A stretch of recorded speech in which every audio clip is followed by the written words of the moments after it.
No one knows except Mhm. God. So now what was once in the revealed category gets Excellent. snatched back and now put back in the hidden things Hidden category, because category. now that's something God hasn't revealed. They will tell you, here are the questions. Come with these questions and let us answer them for you. And in that way, you get the impression that we have all the answers. We were all saying it corporately, chanting these things. And I just think that it is like, now when I look back Sounds on like a it, scary it's movie like, to me, yo. yeah, now when you Sounds look like a at it, scary you're like, movie. wow. It's like a cult. It's like a cult. Yeah, it's literally like a Yeah. cult. But it's Right. been cultivated very well, so that they've thought through all the things you would ever have to think through if you're going to stay in this faith. Right. It's almost like a straw man of life. Right.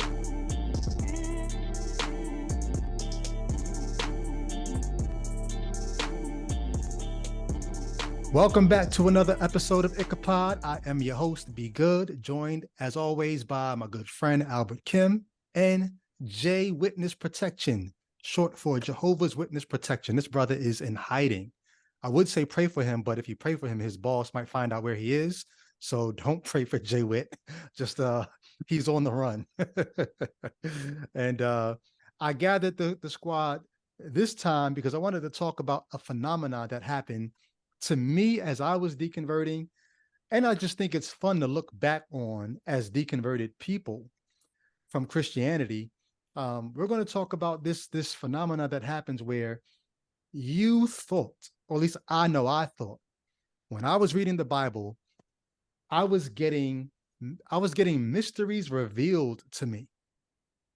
The God of creation, the God of history, the God who knows all, was telling me things that no human could have known. A God would have had to have been the one to reveal it, because no one was there at the time.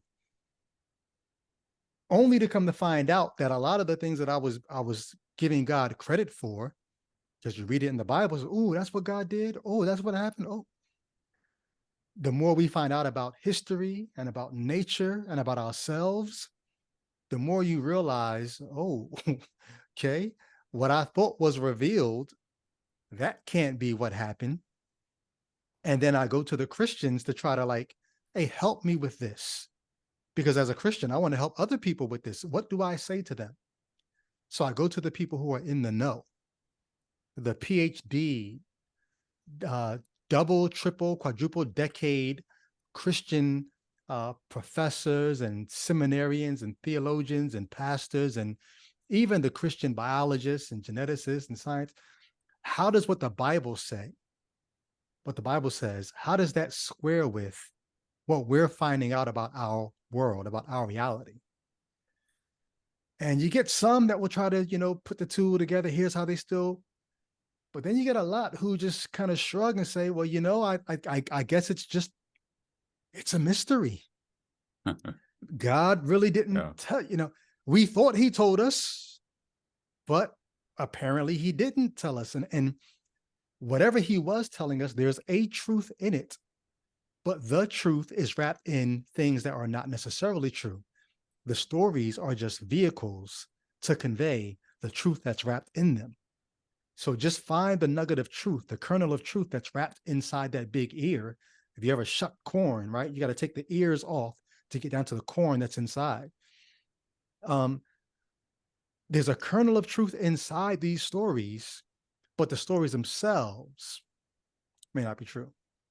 And so it left me saying, okay, there's a verse in the Bible, right, that says the revealed things belong, well, first it says the hidden things belong to God. There are going to be some things that are just hidden. Some things that are above our pay grade, that's in God's, that's in his purview. We ain't got to worry about that. He didn't tell us. Those are the hidden things. And I was always cool with that. How does free will and God's predetermining and all, how does that work together? I don't know. God's sovereignty, how does that work together? I don't know. And you're talking about Deuteronomy 29:29. That's Deuteronomy 29:29, right? Is that the verse? I didn't even look it up. That's the verse Yeah, where it yep, says that's the verse. That's the the verse. hidden It's you want to things. remember. It's Yeah, 29:29. the hidden things belong to God, who I'm fine with that. So the Christian that wants to say, so you want to know the deep mystery? No. Hidden things, God's. I got it. That's his. But the rest of the verse says, but the things that are revealed, who do they belong to? Gimme. Those belong to us and our children forever. But I got to the point where I began to say, why does it seem like the more we learn about our world, the things that are quote unquote that have been revealed, God's like, no, give me that back. I didn't mean to put that in the revealed category. That belongs over here in the hidden category with me. Yeah. But wait, I found those things in your revelation, right? Yeah. I was revealing something, just not what you think. Now I got to go back through those stories and find out, well, damn, if he wasn't revealing himself, if he wasn't revealing truths about the cosmos or truths about whatever it is, what was the truth? And now we're having to sift back through that. So for me, that was part of my deconversion that made me say, you're taking back too much and you're not revealing enough. If that's the case, you're taking back all this, and then what you've revealed at that point, it's like, what am I left with? What's the verse in the Bible says, he that has even that which he has will be taken. Like, I feel like you're taking away even that which I had, and you know, your revelation has shrunk to. So it's sort of like the game show where they say, I'll take what's behind the curtain, and then you let the curtain up, and then it's like some Pop-Tarts or something. You're like, you're really underwhelmed. Right. You revealed it, but then what you revealed was not what I thought I was going to be getting. Yeah. I was hoping it was going to best the stuff that I'm giving up, you know? Right. So that was my experience. That's that was my feeling. Can you relate just to that feeling? We're going to get into some of the specifics of what that applies to, but did you remember feeling that way, and what was that like? What did it do to you, if you can relate? Good question. I think the feeling for me was the most pronounced, I think, with the oh man. You know, because when I got deconverted, it was about, you know, really the looking at it from kind of that mythological perspective. Mm. And then I was able to kind of gain some benefit from that, actually, in some ways, because I thought there are meanings built into the text, right? There are lessons that you can kind of learn. There are moral things that you can still derive from it. And I kind of focused on that. But I think eventually when I really got to the criticisms and really kind of taken that even more seriously than I had done already, yeah, it just became much more empty. Like, right? It's like this feeling of like, you just like, oh my God, it's like, you know, you've invested so much into this. You knew there were these problems, but you never took it as seriously as you should have. Yeah. And then, the only one, I had a friend there close to me who, was telling me all these things and, divulging this stuff, and it wasn't really like sinking in all the time. But other times it did. And then when it did, it was very impactful. So, but it, for me, it was like a relief. It was like a relief where you can kind of finally put all of these questions to rest and just accept it for what it is. And so you sort of saw the cupboards becoming bare, right? More and more bare. Like, oh, there's nothing in this cabinet here. There's nothing in that cabinet there. Right. And that's like, that's me even at that time thinking like from a kind of like a Jungian perspective, right? We talk about the Joseph Campbell types, like you can derive the catharsis from it still, but then I was able to separate that from from its historical assumptions that I made, as well as the divine revelation that we all believed in as well. So I like that picture of, you said, just you feel like it was getting less and less. Right. It made me think about the empty kitchen cabinets, because the word picture for me just made me say, the more bare the kitchen cabinets are, it just makes you so, okay, well, if there's nothing here, then I get to go shopping. I get to go shopping for something Right. else because there's nothing That's in good. here anymore. It's a good analogy like that. So, Yeah. Jay Witt, can you relate emotionally? Like, what is there a sentiment where you kind of just like that resonates, that feeling of almost like you were robbed of what you thought you had? Yeah. Uh, if we said specifically with this kind of issue, it never became the Copernican moment that it became for you, for me.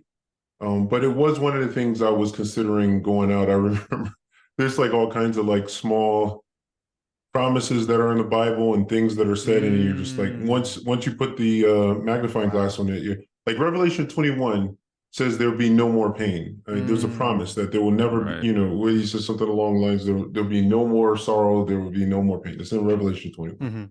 And I remember when I did, this is around the time I was deconverting, and I started really thinking about that sentence. So here you have something that was, I'm giving, you know, I don't know what the etymological root of the whole term Indian giver, so I'm not sure if it's kosher to say that these days. Yeah, probably not, but yeah, my guess is probably isn't. But basically the idea behind, I gave you something here, which is kind of what you're implying here.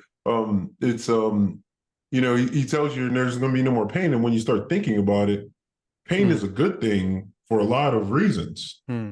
So it's like the function of pain in our bodies, for instance, it's largely a good function. It's to tell you, don't. Right. What you're doing is detrimental. Stop doing that.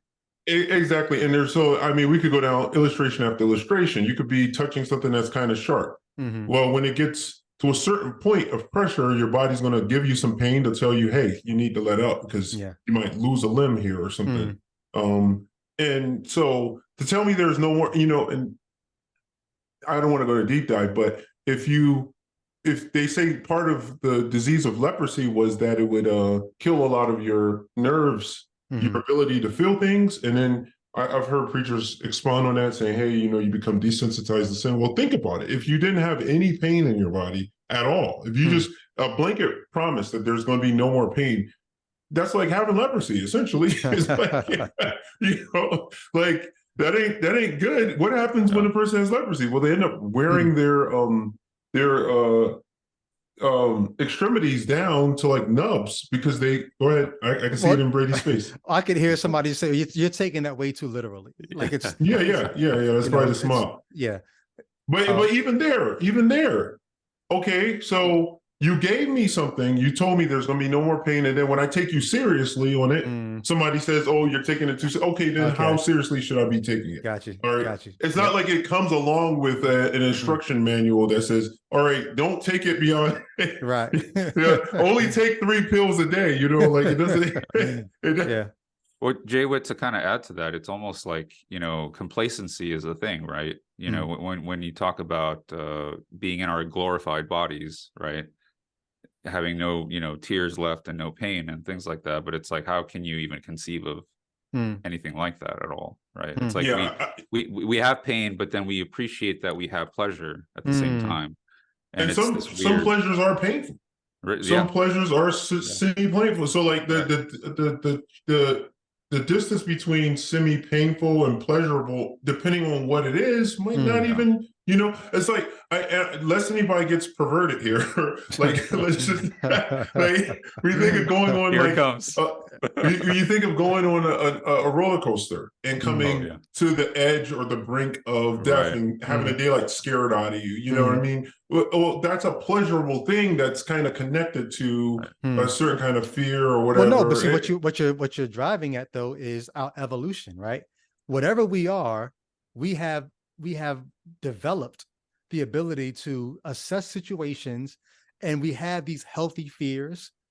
Pain is a healthy thing because our body plans and whatever we are, they've developed to be able to keep us alive and away from things that could harm us. And so all of our evolution has brought us to this point where there's such a thing as pleasure and pain. So to look at it as we're going to remove all that. Or at least we're going Yeah, to it's just a really, portion of that. it feels reductionistic and really simplistic and childlike when you start analyzing the promise. I remember thinking even about the eschaton and thinking like how you could be promised these things. Like you're never gonna, it's like, so you mean I could it's mistakenly saw my arm off? I'm gonna be some sort of you know what I mean? Like when you promise me that nothing bad's gonna happen, what are you gonna turn me into? An automaton? Like just I remember thinking about what happens practically, how you work out, oh, there's gonna be no accidents. You know, how does that like well, so, those might be the mysteries those are the things that God hasn't, he hasn't revealed the really? hows. He hasn't revealed the hows of how that's going to happen. Exactly. And therefore it's mystery. Yeah, well, I mean, before this podcast, as long as it's something that he hasn't revealed, we can't say this is part of his, you took it from the revealed category and put it back in the mystery category. That was always a mystery of how he's going to do that. Sure. Yeah. I remember there was a pastor one time I was at a church, a Calvary Chapel church. It rocked me when I was a Christian. I was like, yo, God's crazy. That's crazy. He talked about our bodies being resurrected. And he says, you know, science would say when your body decomposes and all the cells that make you, they're going to decompose and, you know, become part of other things, whatever. He says, but when God comes and resurrects our bodies, he's going to be able to call back every cell from every atom, from every, all that decomposition is going to recompose. I was like, yo, God is dope. God going to do that. God, you know, the Bible doesn't reveal how God's going to give somebody a new body. Paul says we're going to take off this corruptible and put on what's incorruptible. But because God hasn't given us the how, you're free to use your imagination of how that might happen. You know, I'm going to interject there because that he's stopping just a little too. He's stopping a little short there because there's a bit of an infinite regress with that. You know, like how much of you, how much of you is a product of something else, of a tree or a dog or whatever. Exactly. What you ate for lunch, you know. So I mean, in a sense, it's sort of a de-evolution that he's talking about there. Everything's going to go back to its original state. Like, what are you talking about? Right. But yeah, what do you? I mean, when you're resurrected, are you going to be resurrected as a newborn babe? Because how much of you is the result of protein you took in from some plant or an animal or something else? You know what I mean? So the question ends up becoming how much of a ratio. And it's like the eternal question of, at what state of life do you get resurrected? I mean, is it just like your dream? It's like, oh, the age I was when I went to the prom, the age I was when I converted, you know? You know, going back to a little bit to that pain and pleasure dichotomy, or I don't know, whatever, if you want to call it a dialectic in some ways, but it's like, even when you look at, you know, without any kind of judgment, right, about this, like we talk about, especially when scientists observe human behavior and animals and insects or whatever, right? You look at this with some bit of fascination, right, as you study it and observe. But I'm just thinking about how, like, children, you just think about how children play, right? There's always pain mixed into that. At least the way boys, at least the way boys do, right? The girls, and some girls, I don't want to exclude girls, you know, at all, but you know, but then you derive this kind of like nostalgia for that, and it becomes like more of a beautiful memory that you have, you know, with, you know, your cousins. My father tickled me till I cried. Yeah. You know what I mean? Like literally. Right. But it becomes a lot more interesting to think about that than to think about how, you know, whatever framework the Bible tries to put on. Well, what about the Christian that says, well, what if on a much larger scale, all of our pain in this life, when you talk about the problem of evil, what if God is just on a much larger scale using that kind of pain to give us a more emotional, visceral appreciation of this life in the redeemed, you know, version of it. Right.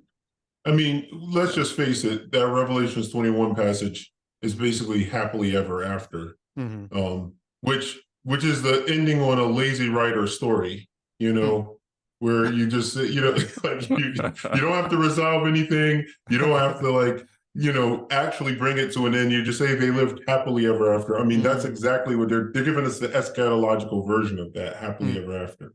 you know. But it is problematic when you say there's no more pain, there's no more tears, there's no, I mean, sometimes I've cried laughing. But I mean, that's a whole other story. I'm sure they'll be like, "Oh, you're being too literal," you know. Right. So, well, let's dive into some of the particulars about this, things that were revealed that we thought, because like I said, I'll be honest, I was a big history guy. When I first started reading the Bible, what got me was the creation account. No one was there except for whoever created it or whatever created it. So a source that would step up and claim to be able to tell us, the only way you could confidently say that without guessing or imagining is if you were there. And so for me, God got a lot of credit just by being bold enough. When I say God, I mean Bible God. Got a lot of credit just by being bold enough to put the claim out there, because no, who else could make that claim? And then also, if it could ever be disproven, like, you're putting a lot on the line to make this claim. So if it can be disproven, that's it. But if it can't be disproven, then you kind of like, you win by just putting that much on. It's almost like the person who's playing poker, who's bluffing, but they go all in. When you go all in, when you put all your chips in, it makes everyone else at the table say, "Yo, you're betting all that. You're putting your car keys on the table. You must have a great hand if you're putting all that on the table." When I saw that Bible God was staking his claim, his reputation on being able to tell us what happened in the beginning, who else would make a claim other than someone who could back it up? And I bid. I folded. Not going to play against that hand. You clearly, you know what you're talking about. Brady, Brady, I think when you were saying that, I'm thinking of like, there were a lot of criminals, like serial killers and stuff, who did crimes not anticipating where the science was going to take us. 40 years down the line. So they thought they got away with it. But little did they know that DNA was going to lead us to a place where you could trace a person's DNA to it via, not even them, via like family tree. Like in 30, 40 years. So it's almost like the claims went out prior to the science. You get what I mean? Like the Bible, the claims went out, and you couldn't have anticipated somebody's going to be able to pick up on the DNA 40 years from now and be able to say, like, you're the one, you're guilty. But similarly, like what you're saying here with the Bible, these claims were being made in an era where nobody had a telescope. A lot of these scientific disciplines had not been developed. And it was like, case settled. God was the only one that was there. You can't contest our claims. Eventually, the science catches up. And then before you know it, we have the DNA, we have the science and the ability to decode who did it. Even if we don't have your DNA in a crime base, we can find you via a family member. They did that with the Golden Gate Killer, where he was found via close relatives that they were able to trace through genealogical databases. Now, when it took them, I think it was over 30 years. Like he thought he went on, he got away with it. And I think similarly, the biblical writers, they got away with it for millennia. That's the way to look at it. Sure enough, well, think about that. You said they got away with it for millennia. The question is, got away with what? They got away with giving their God credit for something that everyone was trying to figure out how this happened. And so if you get the credit for that, and think about how many hearts and minds were won to this deity by being able. Now, granted, back in that day, everybody was saying that their God did it. But then you think about the reputation of the Old Testament. For whatever reason, their story stuck. And I think not for whatever reason, because they were willing to incorporate, they were willing to be syncretistic and include a lot of other people's myths and folklore into their story. So it almost became the people's favorite because it had some of everybody's thing in it. I'll do you one better with that, Brady. I will say, because it happened to be around and burgeoning around at the perfect time when just before the Roman Empire starts collapsing, because the Roman Empire was so vast that it had, it was almost like it had it was like the perfect kind of cultural lingua franca where they could, go ahead. Well, no, I mean, you're right. But even before Rome, Greece Greece was conquering and taking other people's culture into and before them, you have Persia, right? But what Israel did with Persia, with Greece, and with Rome was take those ideas into their body of knowledge. So the timing, yes, but the willingness to be syncretistic more than just the timing. Yeah, for sure. Yeah. But I'm just thinking about how it permeated the work, like how it's still here. Part of the reason it's here is definitely a syncretism, but also the fact that it became woven and embraced by the Roman Empire, via Constantine. Oh yeah. Oh, you're talking about through Christianity and all that. Yeah. Yeah. I'm thinking about even before that. Like, For sure. But by virtue, I think Judaism is very important on the world stage via Christianity largely, and that's largely a result of it just happened to be in the right place when the Roman Empire was before it crumbled. 100% right. Yeah. So through that method, giving the Old Testament God credit for getting the creation story right, even though you had people like Augustine, this is back in 4th century, right, telling other Christians like, hey, usually even a non-Christian knows something about the earth, the heavens, the other elements of the world, about the motion of the orbit of the stars, and even their size and relative positions. He goes through all these things about the seasons, about flowers and rocks and all that. He says, now it is a disgraceful and dangerous thing for an infidel to hear a Christian, presumably giving the meaning of Holy Scripture, talking nonsense about these topics. And we should take all means to prevent such an embarrassing situation in which people show a vast ignorance in a Christian and laugh it to scorn. So he basically is saying, like, don't let you as a Christian go around talking nonsense about nature, because unbelievers, infidels, they know enough about that to call bullshit when they hear it. But he's referring to Genesis. And so even Augustine ends up saying, like, we have to be willing to take things as literal as we need to keep our doctrine, but as figuratively as we need to keep the respect of people, of the unbelievers who are figuring out that this can't be literal. And so Augustine comes up with this whole allegorical interpretation of Genesis to protect the Christian faith from the nonsense that a literal interpretation would have you believing. But it's like, well, it's like memory foam. Like the memory. Well, like the memory foam bed where you take your theological body and lay it in the memory foam. Make sure that your interpretive model is memory foam-esque, where it can shape itself to whatever it needs to be shaped to, and it's not too wooden. Like I'm thinking of it as opposed to a traditional mattress, which is just this sort of flat surface you lay on it. The memory foam one actually it actually customizes to the contours of one's body, So that's the way they're thinking that their interpretive model should be. It should be memory foam. Like a theological memory foam, so that you're able, it's malleable. That's the main concern, is that it's not too wooden. The only problem with that is, well, I don't want to get in the way of the point you're making, so let me let you finish.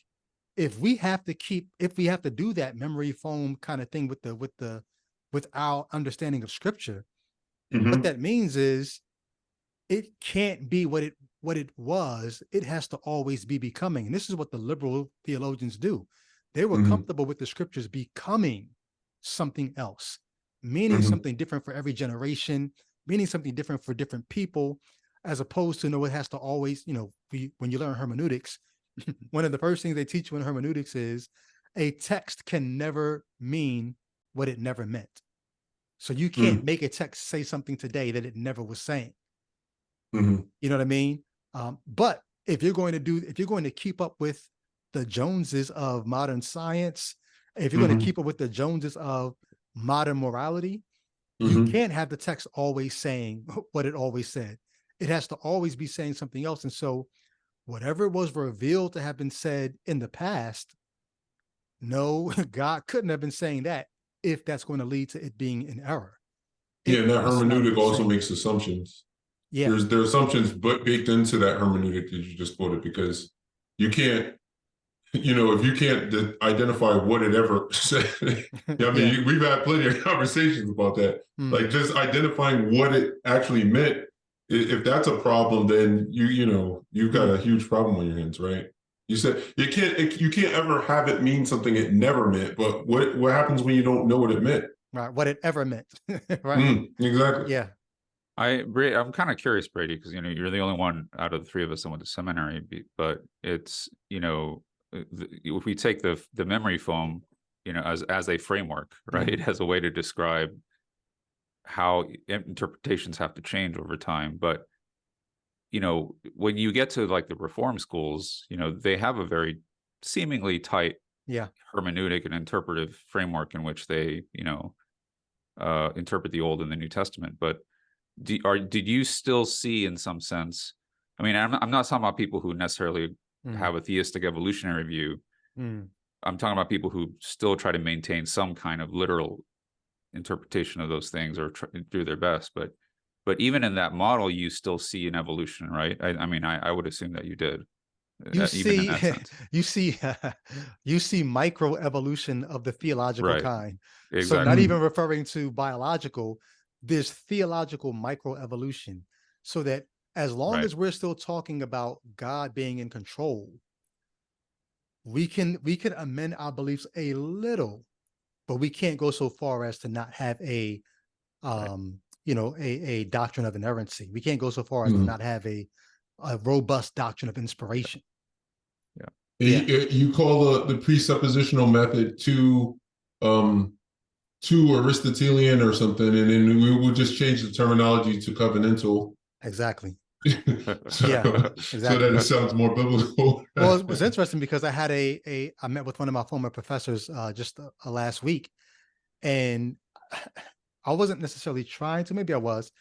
I got him to even say, like, one of the other professors there was much more fundamentalist than, you know, Yeah. we were comfortable with, even, kind of, I Right. can't say too much. I don't want to put him on the spot there, um, but yeah, the school had to be more fundamentalist um, than science would allow, because not being that way, you're getting away from the text.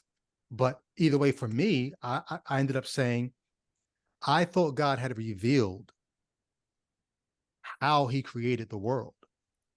I don't know if I was married to a sixth literal day, but I was married to something in the order there. I was Right. married to the let there be's.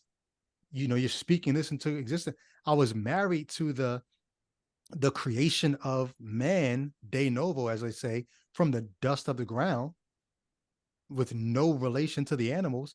You revealed that. And of course, if you could reveal that, where else am I going to go? You've got the words of life. Well, a lot of folks would say, I don't give a damn about science. Of course. Yeah. Of course they like, would. well, like, seriously, a but lot the of people don't give a damn about science, but the right? problem Yeah. was when I began to run into theologians like Peter Enns, who did give a damn about science. Right. And Mhm. because they gave a damn about science, they would end up saying, well, then the Bible can't be literal on this. Right. So the creation account can't be literal. The creation of the cosmos can't be literal. And the creation of man can't be literal. And that made me say, well, then all the credit that I was giving God for having revealed this, you mean to tell me? Because then the Christians would come in, the progressive Christians would come and say, no, it was just God was giving us a polemic to how Israel and how Babylon and how all these other, how they thought about creation. God was just polemically speaking. Do you remember the point I brought up about that? I think I said it to you before, where I said, if that's the target audience, is because you think about how many people, just think about how many people have the text and have had it. Mm-hmm. Most of us don't have a context where that polemic actually works, because we don't live in we're not surrounded by people with texts that speak in that way. Right. So you mean to tell me you give revelation out knowing in advance that the bulk of your audience is not going to get the joke? You know what I'm saying? I do remember that conversation. What you said that rocked me, you said, so basically God prejudiced his revelation to that specific generation because no one else, no other generation could benefit from that kind of revelation. And they're in the minority. Right. It's like you've given the minority tax breaks. It's like it's like they're an extreme in terms of people who have picked this book up. They're an extreme minority. I mean, there are millions of people who have, like, whoever would have gotten that initial context is so why. Oh, if you just think about the balance of why you would do something a certain way, why would you do it that way for such a small percentage of your audience? Wow. It's like I'm telling a joke that literally 3 people among 3,000 are going to get. Yeah. Like, why would I do that? Yeah. And that's you, Jay Wood, being generous actually for even allowing that speculation to have any weight at all, right? Yeah. You know what I mean? Yeah. So no, I mean, so we're still managing right. it. Let's give it weight, and let's say that is the intention. But if that is the intention, it still is terrible, like in terms of logistics, because most people are not people who are going to get the polemic. Yeah. Right. Think about our Tuesday night, right? Our Tuesday night episodes, we call them exit strategy. I wanted to call Tuesday nights looking at the front door. Why? Because when I grew up, there was a hip hop song by a group called Main Source. And one of their most popular songs was Looking at the Front Door, where the guy's talking about a relationship he's trying to get out of because it's just not, it's toxic. So he's telling the girl, hey, I'm just warning you, I'm looking at the front door about to leave. Jay Witt challenged me and said, man, I know that's doing something for you and the people who would get that, but how about all the other people who haven't heard that song? Right. That title's not going to resonate with them. That's great. Yep. And in the same way, like, okay, if God revealed truths about himself, Yahweh is the creator, he's responsible for heaven and earth, there's only one God. Let's just say those are the key truths that Yahweh wants to communicate, but he does it in a way that people back then would have got by telling untrue things about creation, that everybody was saying something similar. Right. In the beginning, it was just water and, mass came out of the water and all that.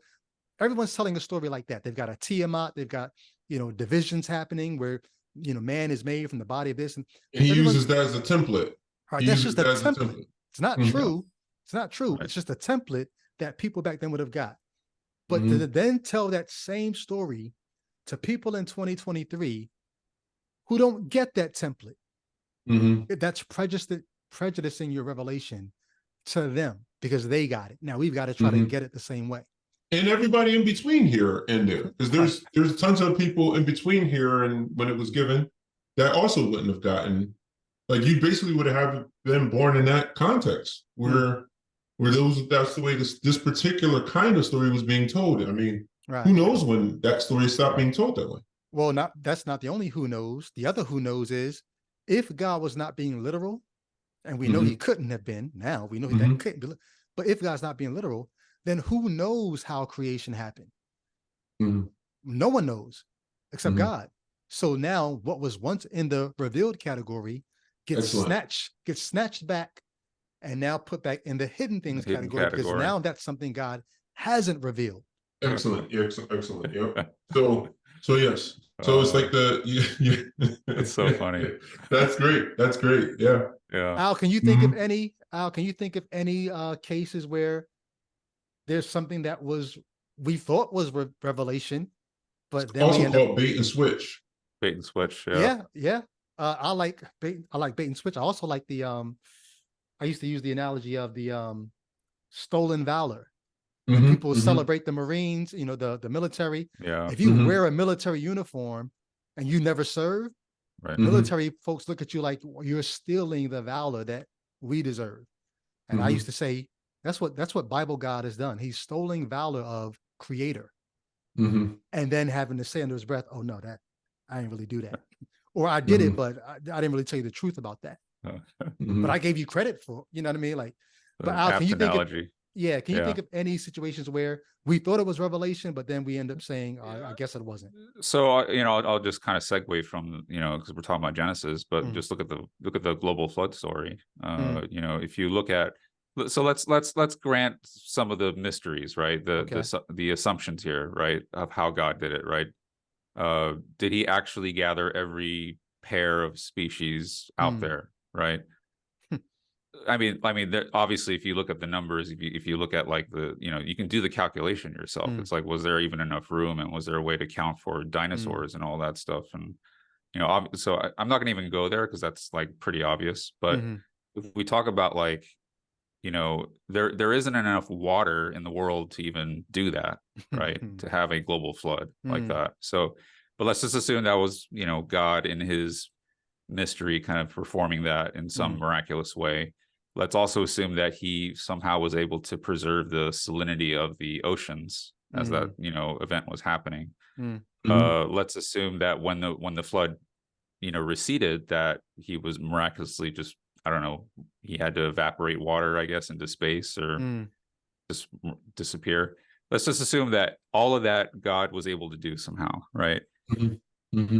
But if you look at the geological records, there has had to have been a very identifiable layer across all continents in the world to show some evidence that there was any kind of global event like that, and there clearly isn't. So, and then you can actually go down this rabbit hole and really kind of scrutinize this to hell. But but just the fact of the matter is, he didn't leave a trace of it behind, a trace of evidence at all behind. And it's so funny because I remember like in my Grace Community Church days, like I went to the Grand Canyon with my small group or college group, and if you take a tour of the Grand Canyon, they explain like how Grand Canyon actually developed, right, through erosion and obviously certain parts of North America was underwater.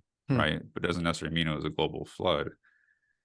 And then and I remember like my one of my Bible study people there, he was just like totally like incensed, like he was just like so enraged, like inside I could see it in his face. And they talk about how like like, okay, well, obviously it was the Great Flood that caused the Grand Canyon, right?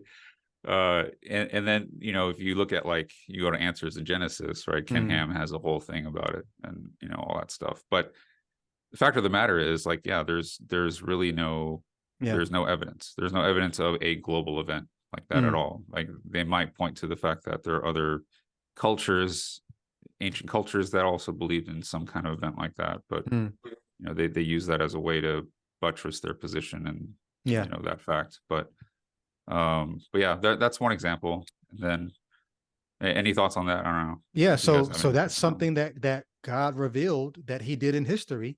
Right. Then we go looking for traces of, well, if he did it, we should be able to tell that it happened. Right. We don't find any traces. Right. And so if it did happen, it's a mystery as to how. Somebody could say, well, God never revealed how he did it. Well, no, it does, right? The springs in the deep were opened, and the I mean, you're not going to get off that easy. He actually gives you, he lets you know how it happened. He says it rained 40 days and 40 nights. Well, how about this? Al talked about the waters maybe evaporating. The scripture doesn't say the waters evaporated; it says they receded. They receded, right? So that's even like that's not how water dissipates after something like a rain. Exactly. Doesn't recede, like go back into the ocean or something. It evaporates. So they weren't even like, what are you talking about here? Yeah. Then they're going to go. Then you have. Go ahead, Jay. What? I was just going to ask you, what do you say to the apologist that just absorbs what your critique and says, I agree with you. It was just a local. then what do you do to that? I mean, once again, that, Albert? No, once again, then what does the text actually mean, and what is right? It's a mystery if he says, I'm going to destroy all earth, life all over the earth, right? All over the earth, right? Yeah. You guys are just fundamentalists. That's the problem. You were just too fundamentalistic in your belief. Why don't you come over to the liberal side of Christianity? Well, I kind of was becoming a little more liberal in that sense. Yeah, I had to find ways to, find other ways to explain it all. But then I kind of threw my hands up eventually because it's all My question speculation. is to you: if you do, Brady, what do you do to the liberal Christians that says they've been insulated against such arguments? That they're so liberal that you. But hold on, because Al, you said you kind of just threw your hands up. Like, what made you just throw your hands up? Because once again, this is the problem with apologetics, right? You're just it's grounded in just speculation, and it's almost like it's I guess in some way to apply the analogia fide, right? Because the analogia fide is you're approaching the text as if the text is true before you evaluate it. That's by the measure of faith, right? By the rule of faith. So and that is the I would say the gas that lights this speculative fire that kind of you see kind of spread all over, and people talk about ways to explain every possible plausible scenario in their minds, but without grounding in any kind of evidence or any kind of that's the old memory foam again. It's the memory foam again. Exactly. Well, William Lane Craig, I talked about this several times in his book on the quest for the historical Adam and Eve. I could do this in my Kindle right now. I could look up how many times. Matter of fact, I'm going to do it. How many times he uses the word plausible? Yes. Plausible. Right. Yes. Because I always said I was going to do it. I'm going to do it right now. Right. Here are the variations. The word plausible, plausibility, implausible, and plausibly. You've got 96 times in this book. 96 times. And so I'm going to these apologists to try to figure out, why should I believe this? And the best they have is it's plausible. But I'm saying me believing that is implausible at this point. Right. So that's the thing, right? If we talk about Warfield's apologetic approach, right? He placed apologetics under the category of prolegomena. And if the prolegomena to the Christian faith is plausibility. Hold on. For the person that's lost, right? Prolegomena is the first things, right? Right. It's the foundational things that you need to even be able to get started. Go ahead. Right. Before you even build a Christian system of faith, before you even define your categories, you have to define what the prolegomena is. And I believe Warfield was right in kind of establishing it that way. But I'm just saying, if we're going to take William Craig's, how was it, 90, 95? 96 points of using plausibility. How is that a foundation to build anything? It's just crazy. I'm sorry I interrupted you because I love what you were about to say. What I think you were about to say was, if apologetics has to be at your ground floor, what does that say about your building? Right. If you've got to do apologetics that early in your production, something's wrong here. Right. You got to defend it that early on in the game. Yeah, it's wild. It's wild. So God revealed that he flooded the earth. And then when we start finding out, we can't find any traces. It's a mystery as to if that ever happened, how that ever happened. That now becomes one of the hidden things. And a lot is based on that. That's one of the great judgments of God in the Bible that's referred to later on in the text by other authors.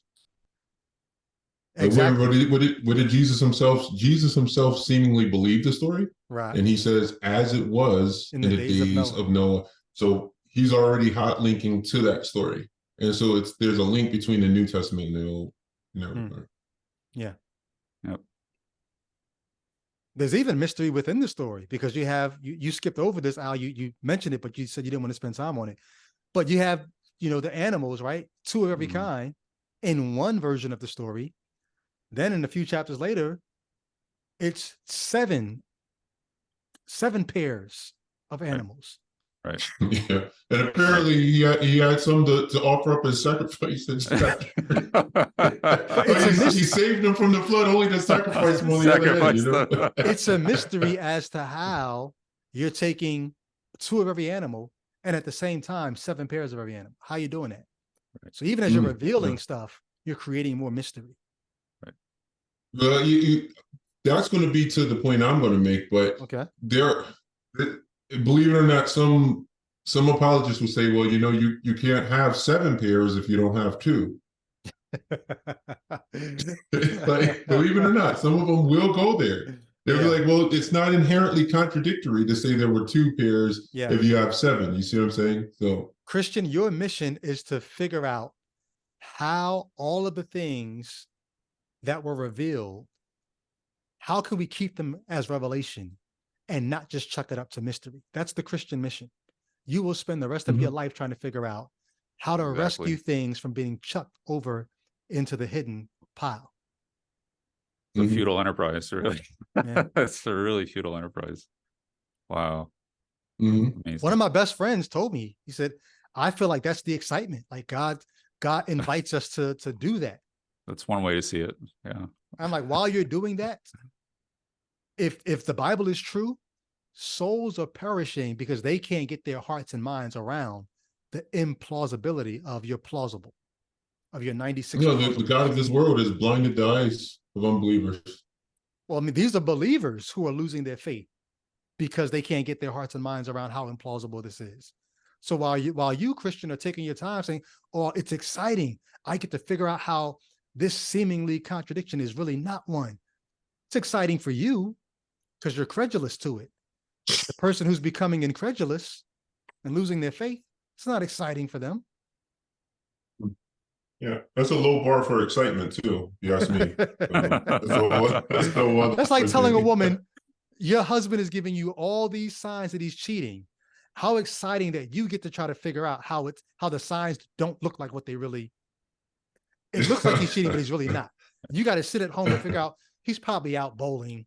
And even though I smelled perfume when he came home, he probably got the perfume from, like, you got to put your mind to work overtime to make it not look like what it looks like. How exciting is that?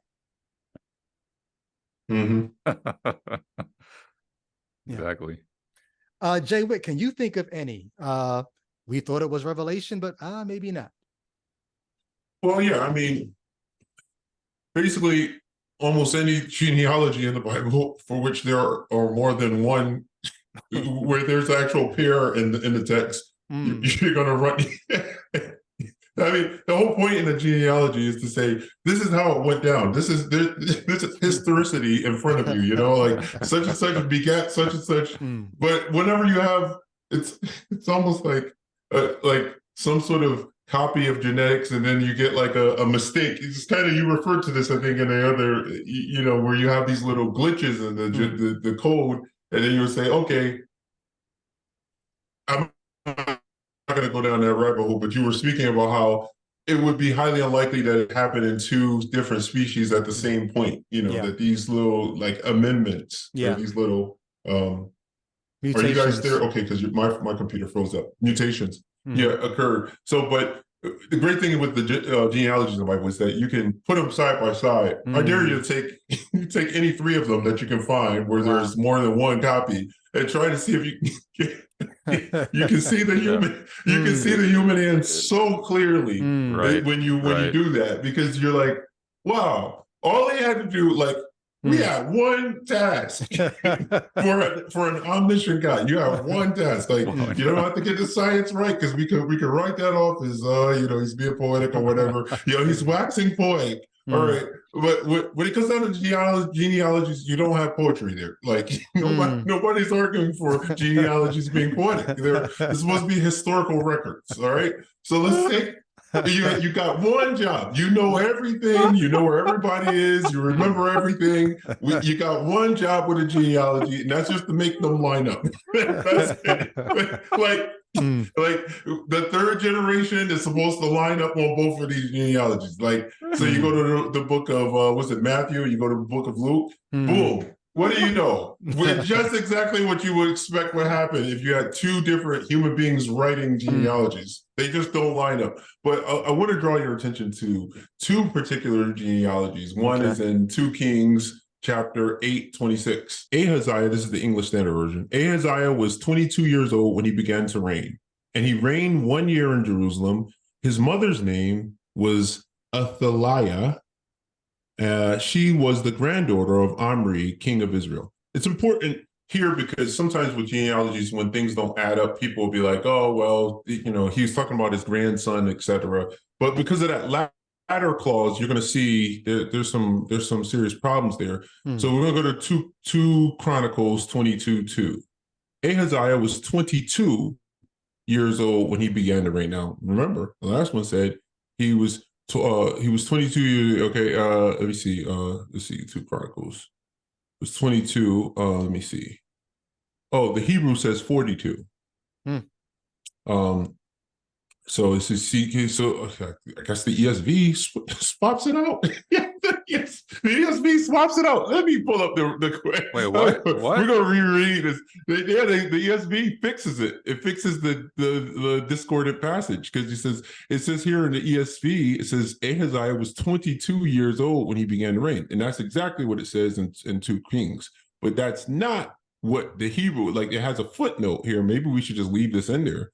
So the footnote says, see 2 Kings 8:26. So they just fix it, and they don't. Wow, so they fix it, and the footnote says 2 Kings 8:26, and then it says the Hebrew says 42. So there's a semicolon, and it says Hebrew says 42, and then it says the Septuagint says 20. So I guess they're going with the Septuagint and 2 Kings 8:26. But they're not giving you what the actual Hebrew says, which is 42. That's important. Wow. That's hilarious. I can see Brady kind of frowned up, but go ahead, say something. Well, no, because I'm just thinking when they say the Hebrew, what Hebrew? Are they talking about the Hebrew Bible? Are they talking about, the Masoretic text? Like what do they mean when they say the Hebrew there? I'm not exactly sure, but I'm assuming there are other translations that aren't the ESV. That's obviously a translation intended to harmonize it. I'm assuming that whatever Hebrew text they were using for that passage doesn't say 22. It says 42. Wow. But they put 22 to harmonize it with. So you wouldn't come to that text and see that contradiction. Now, this is very interesting because if you were this is why I used to read the footnotes. Remember I told you that, Brady? Because you'll come to a passage like that and you wouldn't see this contradiction. But in the actual text, let me read this. I guess this is from another version. It says, Ahaziah was 22 years old when he became king, and he reigned in 1 year in Jerusalem. His mother's name was Athaliah, the granddaughter of Omri, king of Israel.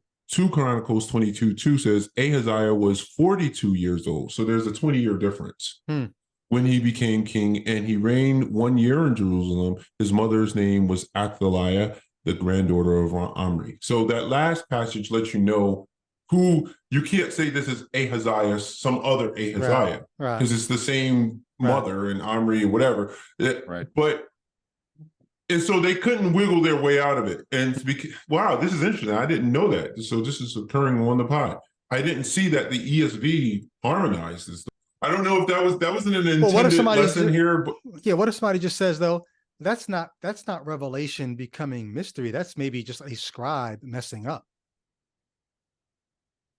Well, it's interesting because my larger point is that you're given genealogies as historicity, as historical record of something, Right. And that's the whole point in a genealogy is to basically elucidate a thing and show it to be history. What happens when, like, the foundation of the rest of the story that you're going to tell, usually genealogies happen toward the beginning of a book. They usually don't put them at the end because the whole point is to ground it historically, right? So was it Luke 3 has the genealogy? It's like, before I get into this, I want you to know this is where this guy is placed in history. Well, what happens when you start comparing genealogies, which are supposed to build your confidence in said story? I see what you're saying, that it's just a little mistake or whatever, but when you have mistakes, go ahead. I was to say it's a pretty big fuck up though from a providential perspective, right? I mean, if you're gonna try to prove to the world that you are in the lineage of the Messiah, then you that's a huge fuck up. I'm just saying, Yeah. So I mean, when you're talking Matthew and Luke, right? Yeah, Matthew and Luke, correct? Yeah. Yeah. So. And this one seems incidental. People say, "Oh, what's the difference? What does 20 years difference mean?" I mean, right. It doesn't. for most of us, it's not a big deal. For you inerrantists, but like this is an issue, and I guess Brady, you might be shrugging your shoulders at this somewhat because you were an infallibility guy by the end, right? Yep. Something like that. Yep.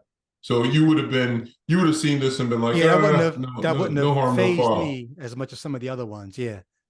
Yeah. Because and you're saying even the contradictions in the genealogies in Christ's genealogy you would have been somewhat unfazed by them. I don't know about unfazed as much as I would have been able to shrug it off under the guise of somebody could have got their history wrong, or somebody could have, God getting his point across about who Jesus is was not dependent on the author getting the genealogy 100% right. And then, you got all kinds of people who work, they work magic with that stuff, sometimes father can mean grandfather and stuff like that. And so before you know it, there's all kind of ways that make you just put enough plausibly, this could be, explained. Until my plausibilities, my talk about girls having high body counts, right? No guy wants a girl with a high body count. She's been with too many different guys. The guy's body count doesn't matter, right? The girl's body count does. Well, right. my Bible plausible body count was low enough that I was okay with it. It's ridiculous. Like I go to my Bible, how many plausible body counts? What's your plausible body count? I've got about 20. I get that. Scribal errors, whatever. You start getting up into the hundreds of plausibles, and I'm like, I ain't dating you. Now you're a thought. You're a theological thought at this point. Everyone's got something that they could say about, I got this problem with you, or I got that problem with you, or I got this problem with you. Too many problems. But that one was one of those low plausibility. Right. Well, again, so my main point in bringing up the genealogies and how like it should be a pretty low bar for an omniscient God to. I mean, I this is supposedly God's word. Like according to 2 Peter 1, holy men of God spake as they were carried along by the Holy Spirit. So these words are coming to us from there as the words of God. And they're referred to later on in the Bible. But what do you do with a person that says that's not referring to the copies we have? So whatever infallibility or inerrancy. Well, you just elucidated the problem. So the problem here is we're given something that's supposed to be such and such, and then once we start analyzing it, we start realizing, well, we're not really given God's word. We got a copy of a copy. We got a degree. So then that fits into the whole theme of this episode, because we think we're holding revelation. No, the revelation is actually still being hidden from us, because what we got are copies, and what's revealed is in the original, which we don't have. That's hidden from us now. So if you look at that ESV footnote where it's like the Septuagint says 22, he was 22 years old, and the Hebrew says 42, but we're going to go with 22 here. You can see the rationale of the people who are putting that translation together, and they're actually just changed. They're literally they'll tell you at the end of the Bible you aren't supposed to take away or add anything, but they're like, "Yo, let's conveniently take that and make it match the other passage that's in Kings, because we can't have these apparent like contradictions in there. That gives us yet another obstacle that we have to overcome when a person sees this, But no, I hear you. Yeah, thoughts on that? Because thoughts on that? I mean, it's the problem with. I don't know. I'm thinking about the whole issue of how apologists would not, once again, think that that's like a great argument necessarily to convince them, because they hold to that weird belief that because we have so many manuscripts, we can determine something that's relatively close to the autographer.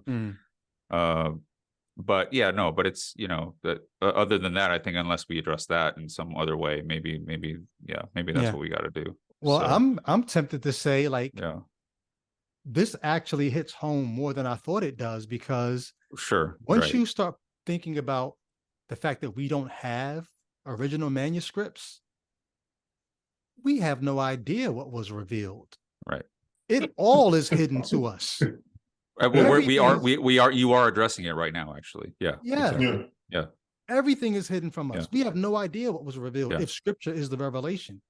Right. That's what I was saying. We have the guesses. Like people can say, well, it's 2-1. We got the Septuagint and we got this other passage. That's 2 to the 42 in the other passage. So we're gonna go with the 22 for this part. But it's like, what if the majority was wrong on that? like what if the 42 was right? And people say, well, that's not of salvific importance. So this is not gonna make a big difference here. It was like, I think that's really cool that we gotten to that point because you can see it in something that you think is not important. What gives you the confidence that this isn't present also in things? See, so people would say this is an argument kind of like from silence, but it for me, that ain't enough for me to hang my jacket on. You know what I mean? Like I really can't. It's about the whole thing is concerning confidence.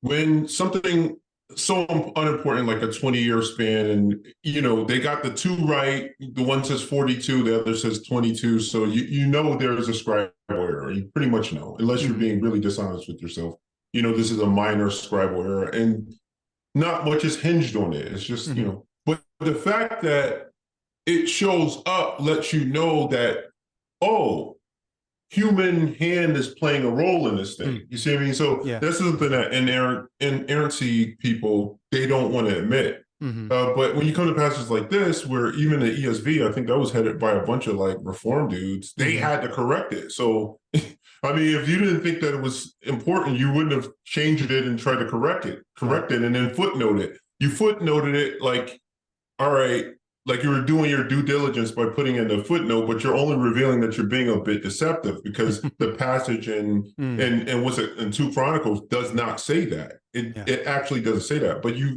footnoted it. So even though you're an inerrancy guy, you still see the point in trying to make it cohere with the other passage.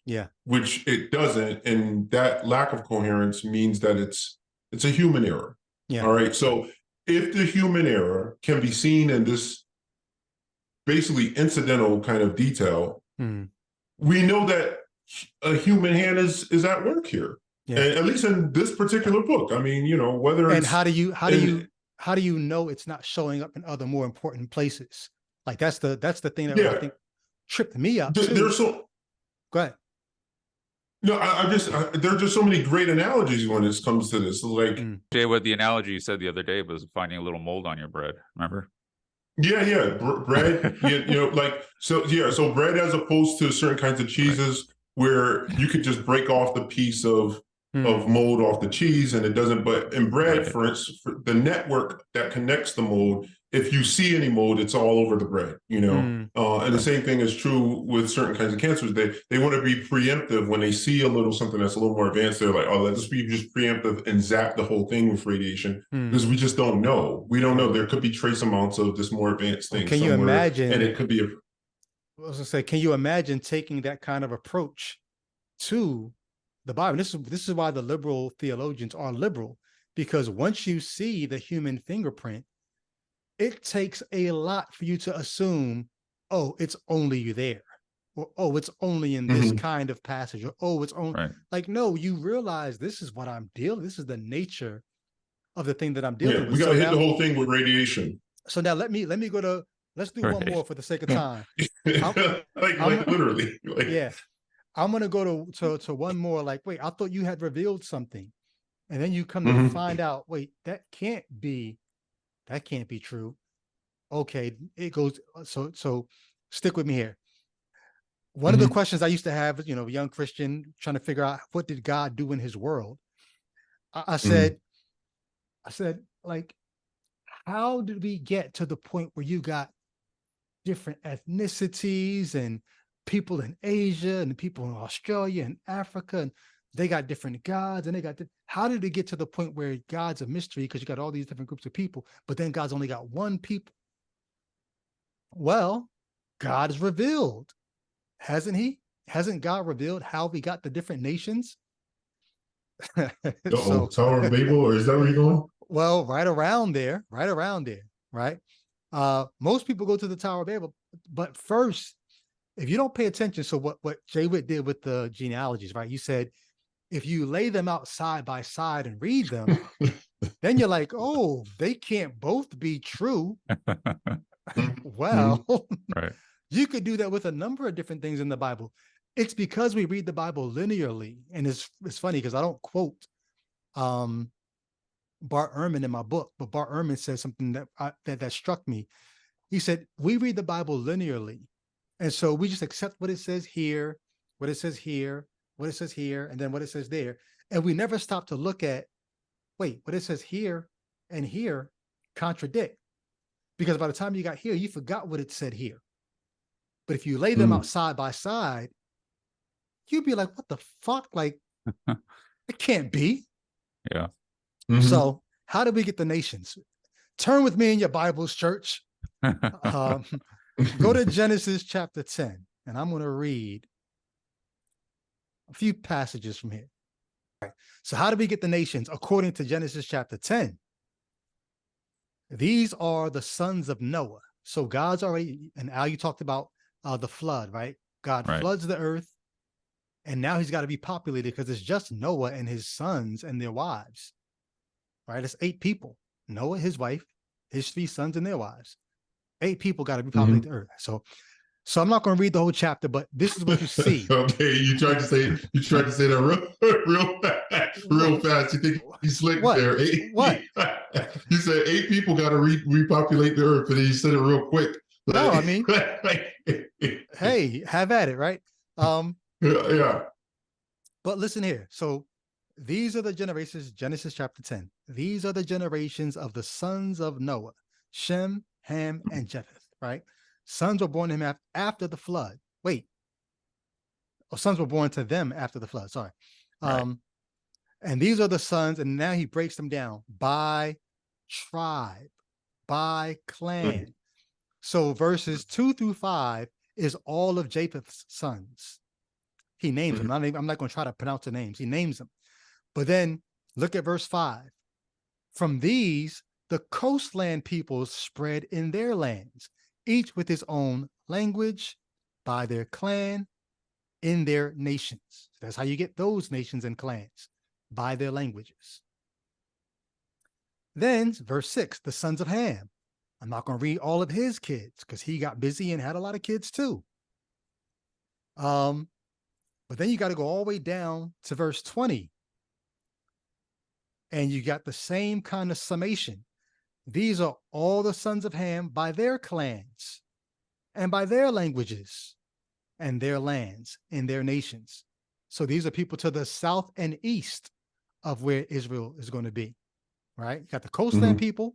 Now you got people to the south and east. These are the black people, actually. Egypt, there's no name for Canaan here. And all the way down to verse 30, because now you got the sons of Shem, the Semites. Go down to verse 30, and verse 32. After he names, where's it at? Verse 31. All the sons of Shem, and he says, these are the sons of Shem by their clans, their languages, and their lands and their nations. So all these people divide into, we call this in biblical theology or Bible theology, we call this the table of nations. This is how we got the nations, right? God gave Noah sons. Noah's sons had sons. They went off into different parts of the world, the coastlands, the south and the east, then the hill country, all that, by their clans, languages, tribes, nations. Cool. Look at how beautiful this picture is here. Now, pay no attention to the fact that when you study anthropology and you study history, you see a progression of peoples not like this. You see peoples out of Africa. You see peoples into the Middle East. You see peoples into Australia. You see peoples into the Americas, but not like this. But this is what the Bible says. Pay no attention to that. But then I'm going to close out of this.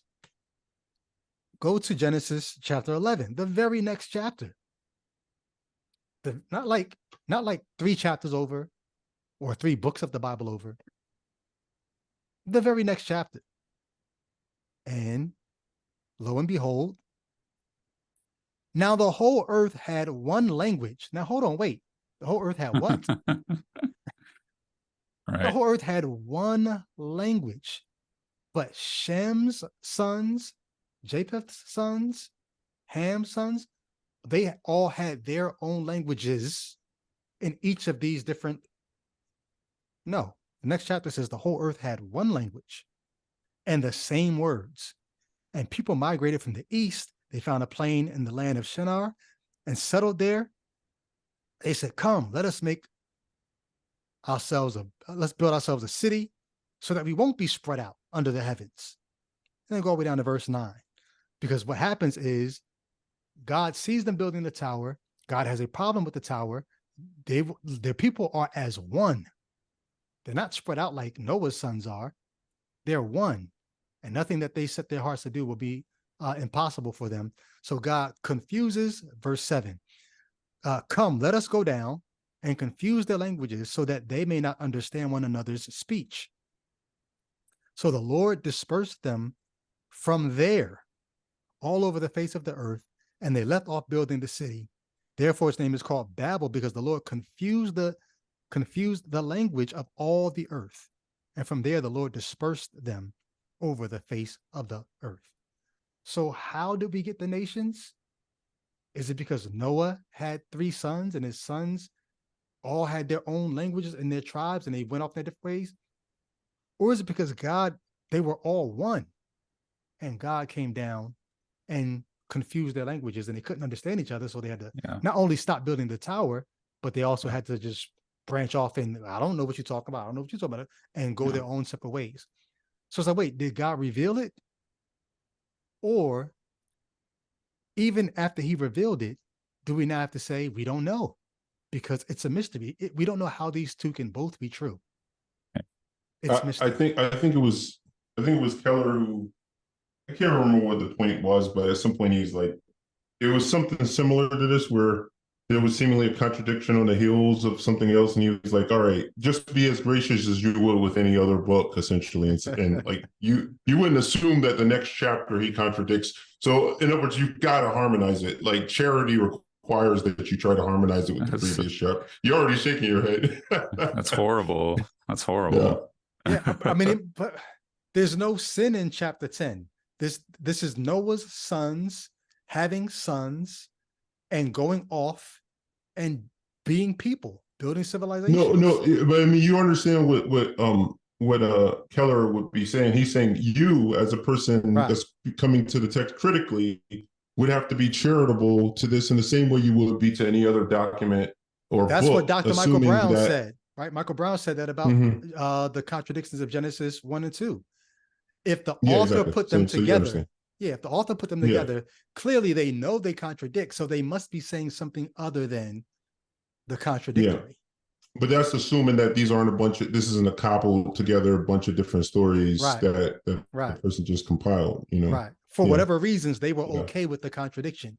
Doesn't mean that they thought they were able to harmonize them. Just means they were okay to live with it. I mean, this is not to mention just the nonsense of this story. Like, that's not the way language is developed. Like we can look at our languages and trace where Philology. They came from by just Philology. The same thing we can do with DNA, you can do with languages. You can tell where words and all that come from.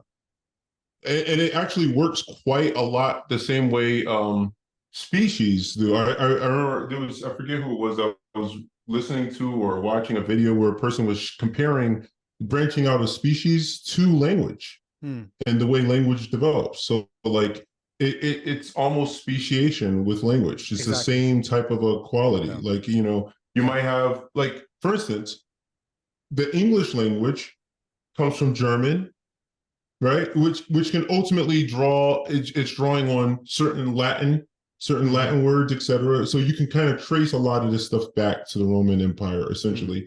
And then which gets its alphabet from the Phoenicians, right? The Phoenicians get theirs from, whatever tribal sort of hieroglyphs and so to speak. So I mean, language, if you try to explain in a myth or fable in a simplistic way, give an etiology for why people have different languages, it looks like the story of Babel in the Bible. Right. But when we actually apply science, you can see that neighboring groups have similarities in language because they're born from a common ancestor. You get what I'm saying? Like the languages are from I don't want to go into in depth, but yeah, it's just like, without getting in, because I'm no etymologist or anything, but you can tell if you do consult the etymologist on this matter, you see that language, you don't need a god to come down and confound people and send them to get variation languages, Yeah. But not everyone knows that, actually. They really don't really, a lot of people don't really know how language evolves, and what manner in which they do. A lot of people don't even know that English is derived from German. Has its origins back to German. So, yeah. For you, Babel is explaining languages for sure, but it's also explaining how different nation states got established. Yeah, it's not just etymology. It's not just ideology for languages. It's that. But it's using the different languages as here's how we got the nations. It's doing the same thing as chapter 10 is doing, just a different way, which sort of is like, this is the proof that you had, almost like Genesis 1 and 2. It's perfect. You have these two different stories for how we get people. You like them both. They both do different things for your theology, for your sociology, for your anthropology, for your cultural history. You don't throw either of them away. They're ideological. Right. They're both ideological, but you get different things from different stories. You keep them both. Well, the same thing with Genesis 10 and 11. They're doing the same thing. They're trying to explain why are there different peoples. We like both these stories and we don't know which one to keep or which one to throw away. We're going to keep them both because you can't have them both be true. Now, maybe you could try to figure out like, well, no, see, Genesis 10 says they were dispersed. Genesis 11 shows why they were dispersed. But there's one language in Genesis 10. In Genesis, there's one language.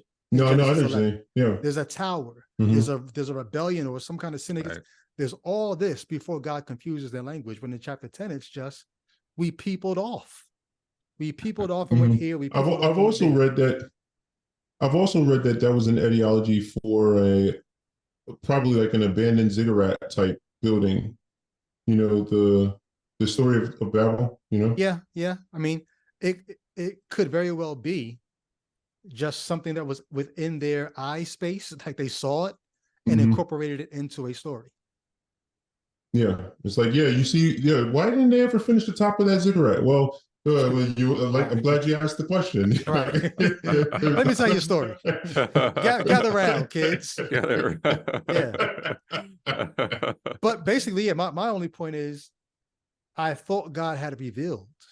Maybe it's just my, being gullible, being an adult and looking at a story like this and believing it. But there was a part of me, and there are very many Christians, adult Christians today, who think this is how we got the nations. But then if you ever ask them, wait, which account is how we got the nations? They would be forced to say both, even though they're two different stories. I can't help but think of what Al said when he mentioned the Aboriginal people or the people of Australia. I'm like, I guess God, like his blind spot was the same. It just so happened to cohere with the same blind spot that human beings had. Like he had the same. Think about that. This is similar to the genetic code stuff that Brady was talking about. What are the chances that both God and human beings that lived in that area had the same blind spot? Like, maybe God just didn't know about the Aborigines or whatever. Like, is it more likely that both God and human beings who lived in that area didn't know about the Aborigines and they just happen to just both not write them into this? Or is it more than likely the case that God is the human beings? He is the human authors. Like they both have that blind spot because there's only one author and it happens to be human beings that were in the Middle East. Well, what's interesting, these questions that we can, there are a lot more. I asked you guys to maybe try to come with 2 or 3, but for the sake of time, like there are many more questions we could ask, but you're really not supposed to ask these kinds of questions. And this is the weird thing about the way the faith is presented. I was not raised in this kind of Christianity. Jay Witt, you talked about this, and maybe you too, Al. There are kinds of Christianity where rather than let you come with your own questions, they will tell you, not just here are the answers, they will tell you, here are the questions. Come with these questions and let us answer them for you. And in that way, you get the impression that we have all the answers. Like, of course you have all the answers. You gave me all the questions. Like, you know what I mean? Like, if you control what questions I ask, sure.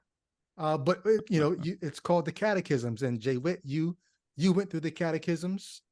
Al, I don't know if you went through the catechisms or not. I didn't go through the catechisms, but I became an advocate for them. Yeah. Interesting. Yeah. As a Reformed Christian. Okay, so let's go with you first, and then Jay Witt. Why did, after having not being raised, because correct me if I'm wrong, is catechism, isn't it for like little children, or is it just for new converts? It's both. Okay. Well, it depends generally based on if you read history, because actually the history on catechisms is incredibly diverse, surprisingly. But generally speaking, you know, I just to simplify it, it's instruction for both children and for new converts. Yeah. Okay. So can you talk about what is catechism? What is catechism? Catechism is how would you define this? It's a way in which an institution like a church would formulate a set of teachings and doctrines in a way that supplemental to, like, you know, them going to church and things like that. It's a way to basically indoctrinate you. Okay.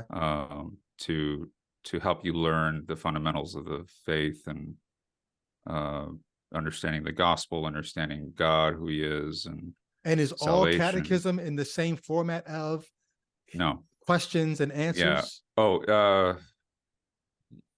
Actually, generally it is. Yeah, generally, and it's all based off of you know, obviously the Roman Catholic Church, and then when Luther revised the catechism, he changed the structure a little bit, but he kept the format the same.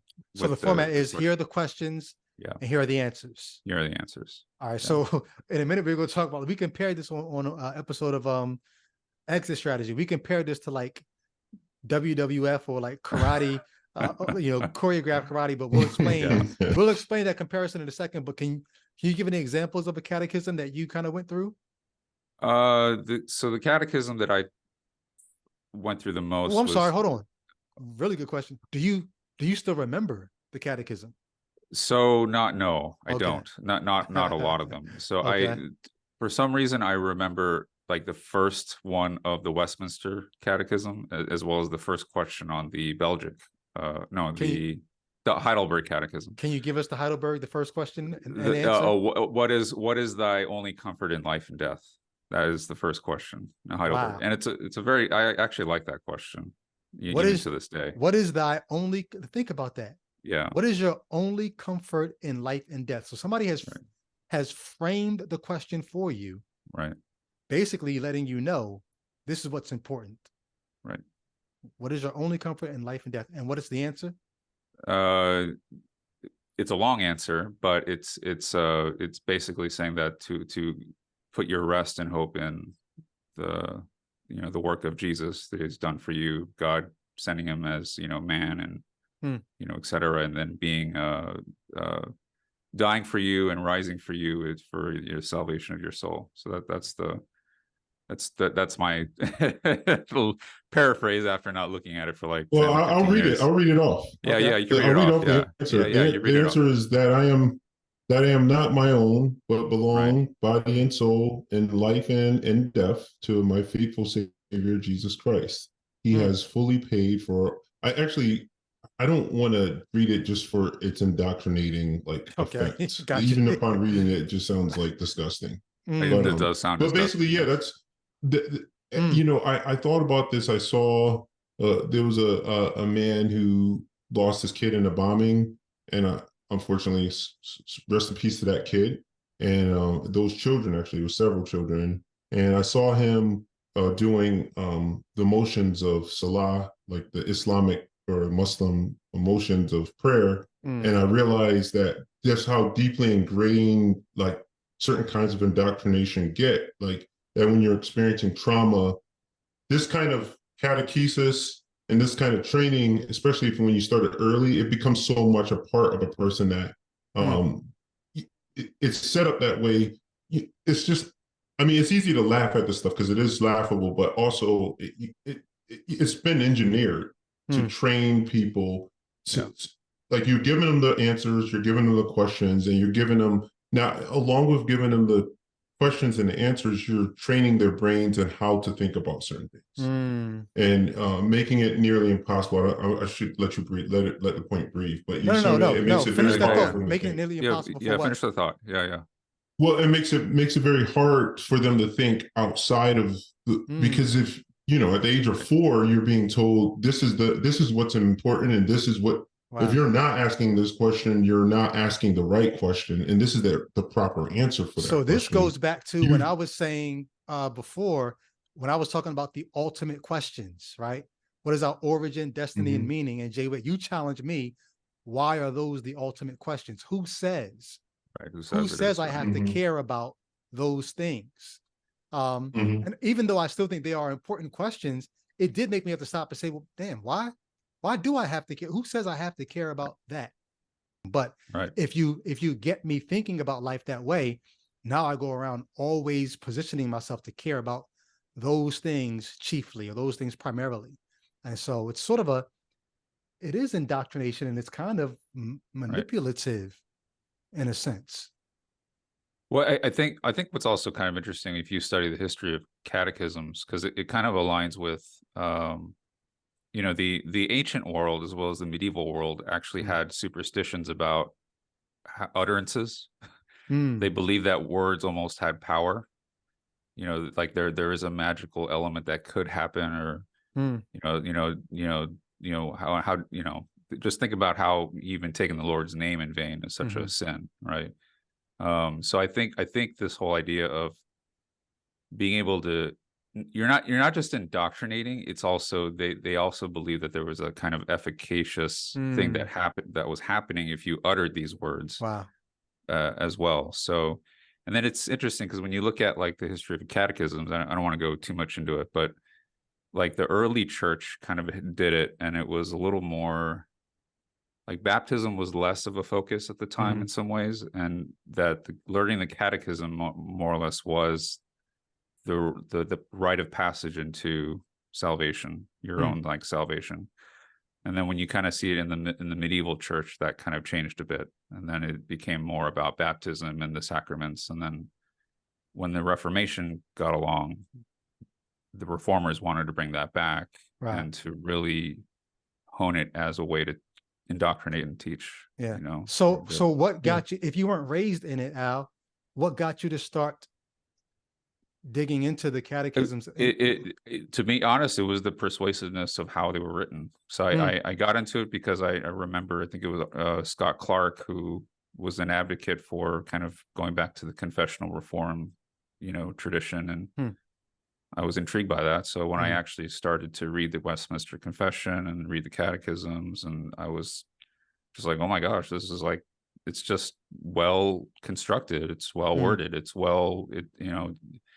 it's something that has been authored by, you know, I'm not going to say committee, but just by, you know, what they call the by divine. Why would they call it divines? The divines. There you go. By the these divines. Experts. Yeah, these exactly. experts on theology or whatever. On theology, yeah. And I remember even just reading this one portion of the Westminster Confession where it actually talked about assurance of salvation. That was something that, you know, I was kind of a little, I wasn't like, you know, having lots of insecurities about my salvation, but I thought that it was something worthy to be talked about and addressed, right, as I was a Christian. But the Westminster Confession has a very, very great what I thought at the time was a great way to think about it. And it was talking about how people can go through long periods of doubt, and it was like, it's almost like they were recognizing people's vulnerability and weakness, and not very, seemingly strong in their faith and things like that. But then at the end, God still kind of carries them to the end and perseveres, so, I just felt like, oh my God, there's like a lot of what I thought to be a lot of wisdom well, yeah, I mean, what you're talking about just basically shows the amount of effort that has gone into cultivating exactly this. It's a cult, but it's been cultivated very well, so that they've thought through all the things you would ever have to think through if you're going to stay in this faith. Exactly. Now, maybe they haven't thought of all the things you're going to think about in life. It's almost like it's almost like a straw man of life. Right. A straw man argument is something that it's easily defeatable because you didn't put into it all the things that a real opponent would have. Well, if you straw man life and make it only about these things, well, of course it answers all your questions because you've constructed it in such a way that it's only going to be focusing on a few of the things that this book deals with anyway. Anything outside this book, well, then we're not really here for that. We didn't cultivate it to deal with those things. Jay, how about for you?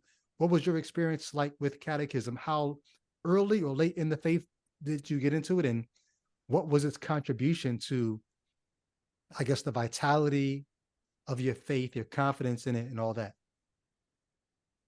Yeah, I had the short Westminster Shorter Catechism, copy of it next to my bed, and that's, it was a regular reference. What stage of your life are you talking about here? I would say it would actually, after I became Reformed, I got really involved. Actually, one of my Christian brothers gave it to me as a gift. I think it was like a holiday gift. I think he signed it and whatever. It was like, here, So for context, how long into your Christian life and how long before your deconversion did you get this? I had it for a good solid 10 years before I deconverted. Okay. Yeah. Wow. So yeah, I had that. And that's longer than me, actually. It's longer than me. Yeah. Yeah. And we should also include the creed that, at least in my church, would be recited. Actually, while he was talking, I was thinking about when every Sunday we would get up at the same time and recite the creed. I believe in Apostles' Creed, Athanasius' Creed. Yeah, the Apostles' Creed. Okay. I believe in God the Father Almighty, creator of heaven and earth, and Jesus, and his Son, and Jesus Christ, his Son, our Lord, who was conceived of the Holy Ghost, born of the Virgin Mary, was crucified, dead, and buried, et cetera, et cetera, et cetera. I just remember I remember we were all saying it corporately, chanting these things. And I just think that it is like, now when I look back sounds on like it, a scary movie to me, yo. Yeah. Now when you look at it, you're like, wow. It's like a cult. It's like a cult. Yeah. It's literally like a cult. And it's like, I think that's a literal application of when Paul's like, he wanted us all to think the same thing. That was be of like the same mind. Be of the same mind. Be of the same mind. Like, that you all should be basically, there should be no division, and it's like, that ain't good. We need plurality. We need dissenting voices. We need a pluralistic society. I mean, that's one of the good things about society. That's why we have checks and balances.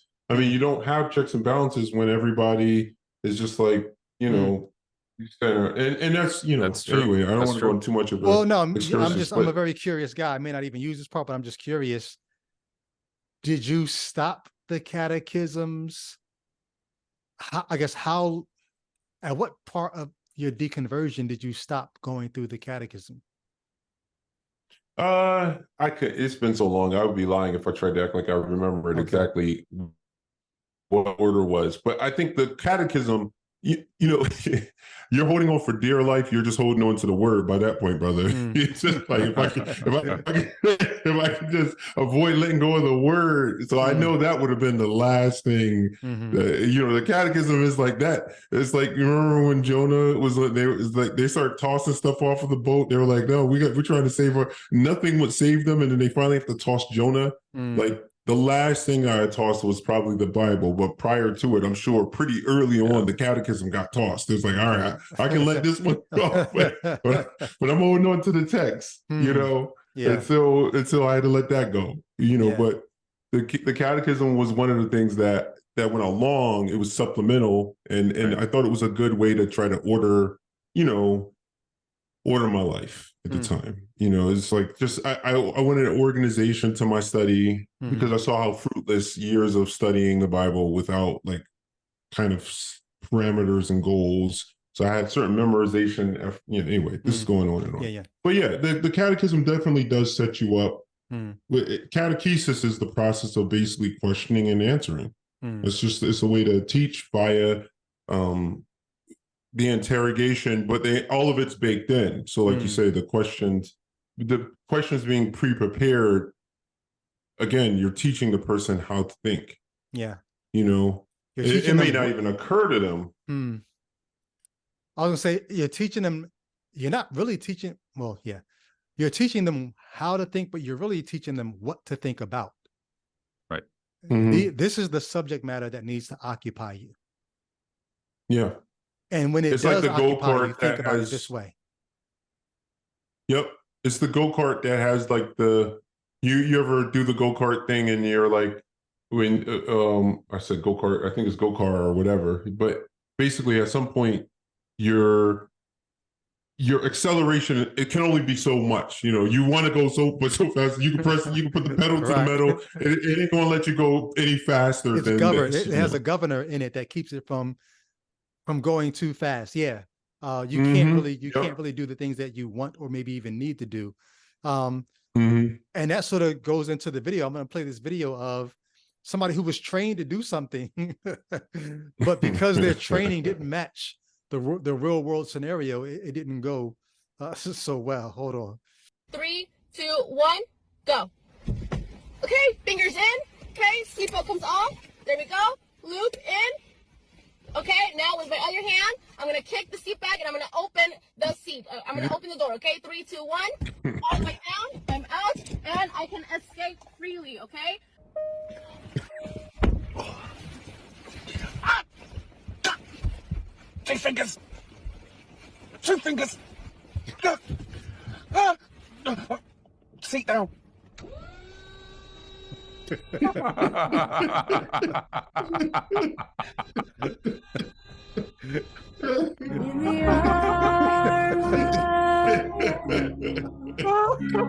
That's amazing. That is so funny, dude. Oh man. That is but no, that's catechesis in a nutshell. That's catechesis in a nutshell. I'm going to give you I'm going to give you some problems. I'm going to frame the problems for you in a certain way, and I'm going to tell you how to answer those problems. But then when you get into the real situation, life's problems may come to you outside of what, you know. That's hilarious. That's hilarious. Well, you know, the thing is, tying this back to, you know, what's revealed and the mystery, you know, what is actually mysterious or hidden again. I mean, the catechesis doesn't solve it either, right? You know, it just, you know, when you actually read it, it's like, you know, they try to actually describe, you know, the hypostasis in the Westminster Catechism to some degree. You know, they talk about him taking true form and reasonable. There's like the word reasonable in there. I can't remember where it's attached to, but it's like, it's not an explanation. I mean, the hypostasis, Jesus being both God and man, 100% God, 100% man. Exactly. It's revealed, at least by the time you get to John's gospel, that Jesus is God and not just the Son of God. That's revealed. You try to put your mind to it, and to try to save it from being mystery, the catechism tries to actually answer how it can happen. Right. And you're saying when the rubber met the road for you, still sounded like mystery. Well now, especially now. Yeah. Especially I mean, at the time, I was like, I accepted it, you know, without questioning in that sense. But yeah, just imagine God's self-disclosure being such that you have to have these formulations that are utilizing Greek thought to try to, you know, one divine essence and so forth. And people are like, what?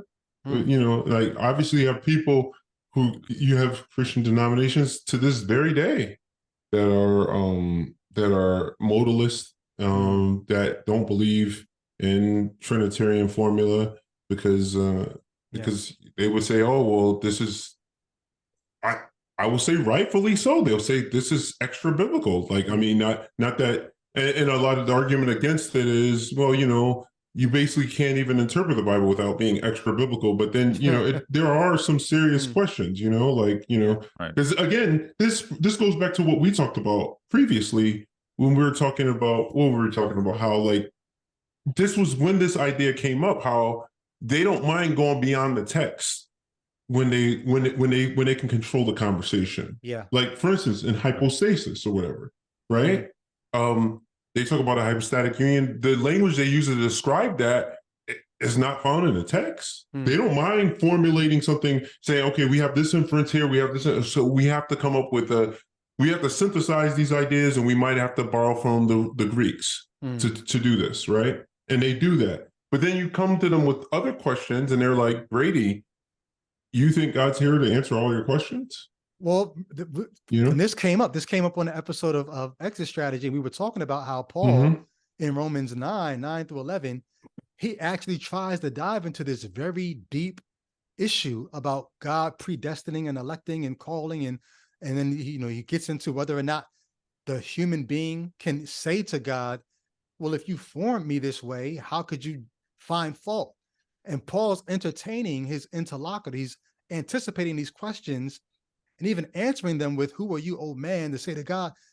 He's allowing certain questions that he thinks he's had an answer for, but then he realizes, oh shit, I've created such a conundrum here, that he ends up ending the whole discussion in Romans 11 verse. I used to love this passage.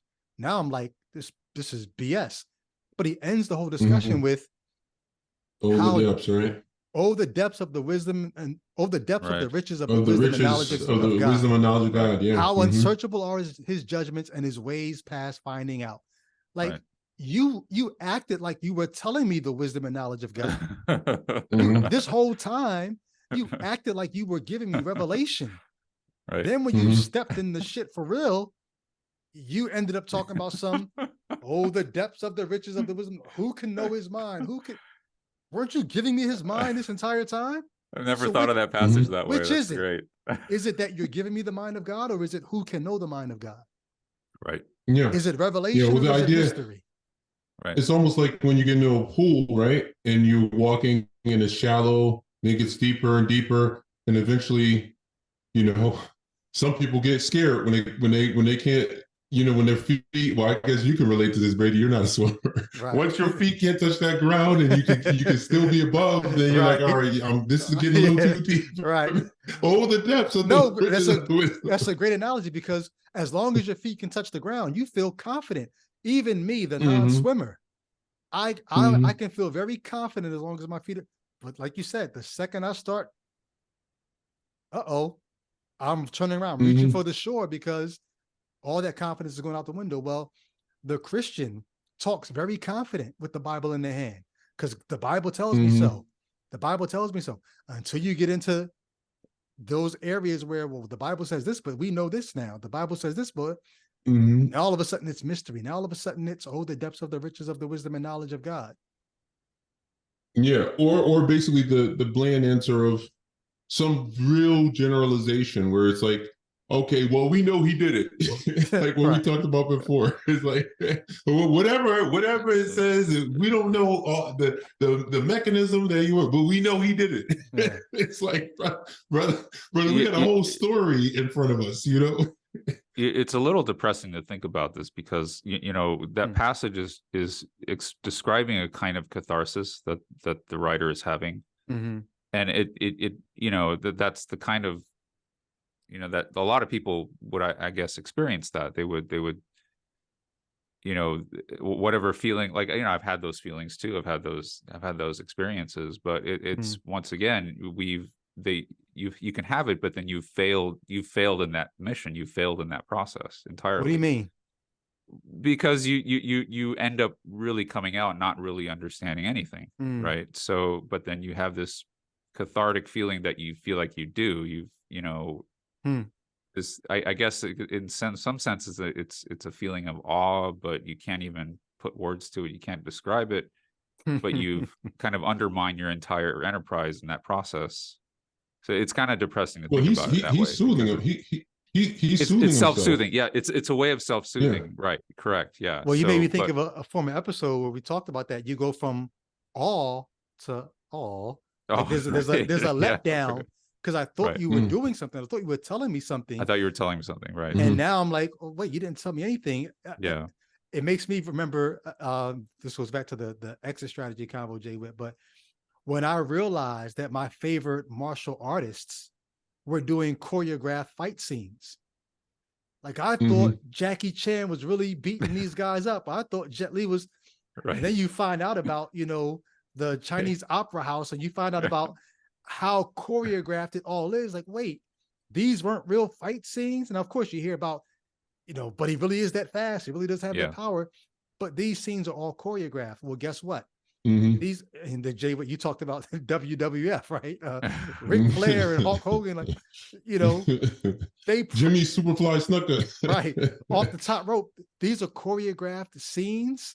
Well, your theology, the questions that it answered all my deepest questions. How did you know those were the deepest questions? How did you know that these are choreographed fight scenes? These are choreographed questions and answers Nah, man, like that was real. Like they kind of, I know this is a ridiculous statement, but like I just never forget among like brothers and friends and stuff, you'd be like, nah, that was, they were really going at it. Like, that was the real deal. Like they actually, and I think that's what's going on with catechesis. It's like, it's all choreographed and whatever, but like you're to pretend, you're to be like the little kid who's saying, nah, this is these like he's really getting it in, like they're really fighting. Like these are the real, this is a real question and answering kind of going on here. It's probably more of a mind fuck if you were catechized from a childhood, right? Because I was never that way, but I can only imagine. Yeah, that's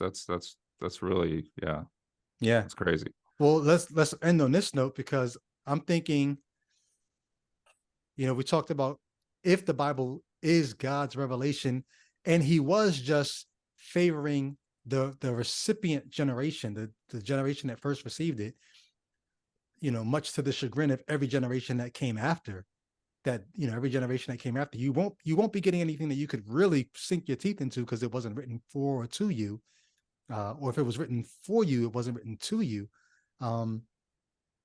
If God really did do that, what prohibited God from zooming the camera lens back and not just answering the questions of the first generation, but knowing that questions were going to come up about evolution, knowing questions were going to, one of the biggest things I didn't touch on is, okay, we thought you revealed not just how you created the world and how you created man. We thought you revealed how sin came into the world and therefore death. But if now that has to be some kind of, well, no, he just was telling a story about, we don't know what happened. We just know we see that we sin, right? We see that we die, right?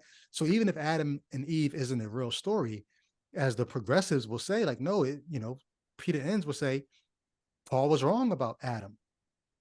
Population genetics tells us there couldn't have been two people at the beginning of the human race. So Paul was wrong about Adam and Eve, but we still know sin's a thing. We still know death is a thing. So we got to still believe something about the gospel. If that is now a mystery, how death entered the world and how sin entered the world, like, okay, what am I supposed to do with the fact that revealed thing now has to get put in the mystery category?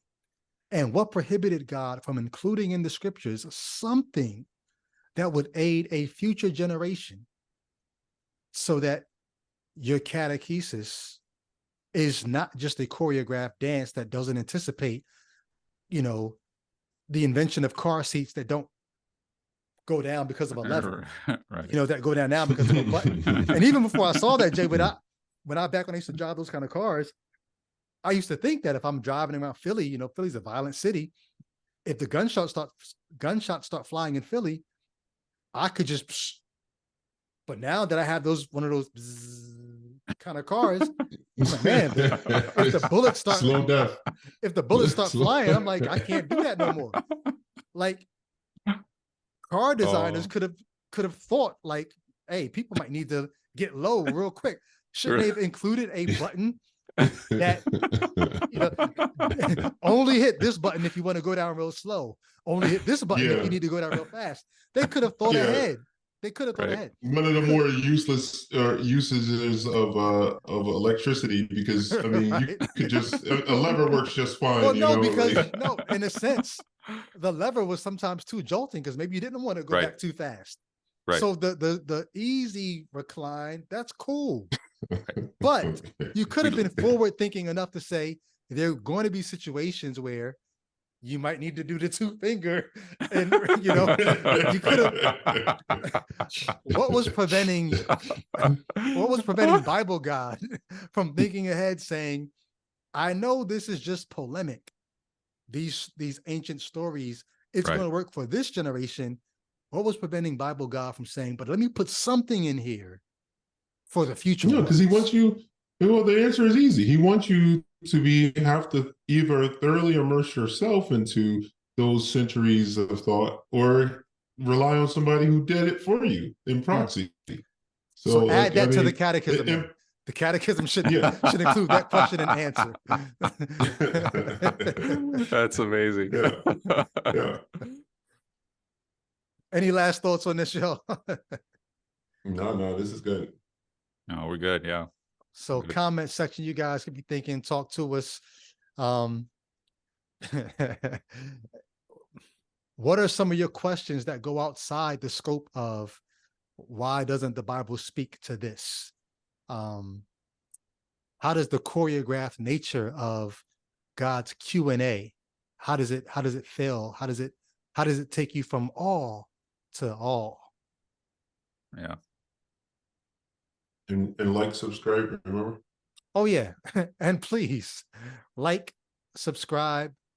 We appreciate the comments. Keep the comments coming. That definitely helps with the algorithm here.